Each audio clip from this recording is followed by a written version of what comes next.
இப்போது ஏதாவது ஒரு விஷயம் யாராவது உங்களை அப்செட் பண்ணுற மாதிரி ஒரு கொஸ்டின் சொல்லியிருக்காங்க ஆர் கேட்குறாங்க அப்படின்னா, அதுக்கு உங்களோட பதில் ஒன்று இருக்கும்.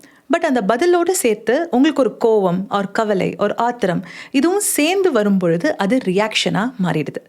எப்போல்லாம் நம்ம ரியாக்ட் பண்ணுறோமோ அங்கே நிறைய ப்ராப்ளம்ஸ் வரதுக்கு சான்சஸ் இருக்குது.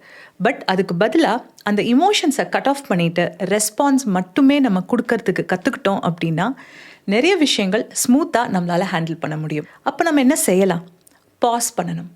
எந்த ஒரு சிச்சுவேஷனாக இருந்தாலும், யார் என்ன கேட்டாலும், அது உங்களுக்கு கம்ஃபர்டபுளாக இருந்தாலும் சரி, ஆர் உங்களை அப்படியே ட்ரிகர் பண்ணுற ஒரு கொஸ்டினாக இருந்தாலும் சரி, ஆர் வேணும்ன்ட்டே உங்களை ஏதாவது ஒரு வம்பில் இழுக்கிற மாதிரி ஒரு சிச்சுவேஷனில் உங்களை போட்டாலும் சரி, என்னவா இருந்தாலும் ஒரு ஃபியூ செகண்ட்ஸ் பாஸ் எடுத்து யோசித்து ஒரு ஃபில்டர் பண்ணுங்கள். யார்கிட்ட பேசுகிறோம், என்ன பேசுகிறோம், நம்ம பேசுகிறது கரெக்டாக, எவ்வளோ சொல்லணும், இவங்களுக்கு சொல்லணுமா வேண்டாமா, இல்லை சைலண்ட்டாக போயிடணுமா, இந்த மாதிரி ஒரு சின்ன சின்ன ஃபில்டர்ஸ் அப்ளை பண்ணுறனால நம்மளோட பவர் நம்மக்கிட்டேயே இருக்கும். அந்த கான்ஃபிடென்ஸ் லெவல்ஸ் டெஃபினட்டாக பூஸ்ட் ஆகும்.